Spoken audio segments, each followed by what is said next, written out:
কোনোভাবেই স্বস্তি ফিরছে না নিত্যপণ্যের বাজারে। এবার মধ্যবিত্তের খাবারের প্লেটের অন্যতম ভরসা ডিমের বাজারে ঊর্ধ্বগতি। এক সপ্তাহের ব্যবধানে ডজন প্রতি ডিমের দাম এক লাফে বেড়েছে 10 টাকা, আর এক মাসের ব্যবধানে ডিমের দাম বাড়ল অন্তত 30 টাকা। হাঁসের ডিমের ডজনের দাম ঠেকেছে 180 টাকা, যে কারণে নিম্ন ও মধ্যবিত্তের পকেটে বড় ধাক্কা।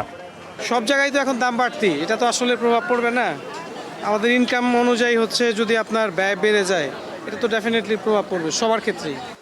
শুধু ডিম নয়, সয়াবিন তেলে প্রতি লিটারে দাম বেড়েছে 5 টাকা। চাল, আটা ও ময়দার দামও কেজিতে 2 থেকে 5 টাকা বাড়তি।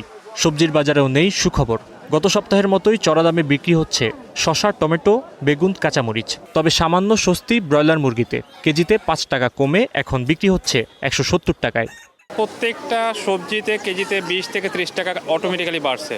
বাড়ার রিজন আমরা জানি না, কিন্তু সাফারার আমরাই। যেটার দাম আগে আমি 40-50 টাকা দিয়ে কিনতাম, আজকে সেটা আমি 80 টাকা দিয়ে ছোট ছোট কয়েকটা পেঁপে নিয়েছি। হঠাৎ এই ঊর্ধ্বগতির পেছনে নানা অজুহাত ব্যবসায়ীদের। তাদের দাবি, সাম্প্রতিক অতিবৃষ্টিতে খামারের ব্যাপক ক্ষয়ক্ষতি হওয়ায় সরবরাহ কমেছে ডিমের বাজারে, যার সরাসরি প্রভাব পড়েছে দামে। এই কিছুদিন আগে যে গরম লাগেছে, গরমের কারণে অনেক মুরগি অসুস্থ হয়ে মারা গেছে, বুঝছেন? এই কারণে মূলত একটু দামটা বাড়ছে।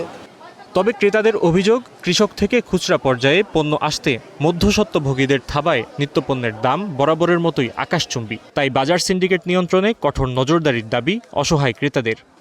22 টাকা কেজি পাইকারি, 35 বা 40 টাকা হাইস্ট হতে পারে, কিন্তু এখানে আজকে দেখতেছি কাঁচামরিচ কোনো কোনো জায়গায় 100 টাকা কেজি। কাঁকরোলের দাম হয়ে গেছে 120 টাকা, 110 টাকা। এটা কোনো কথা?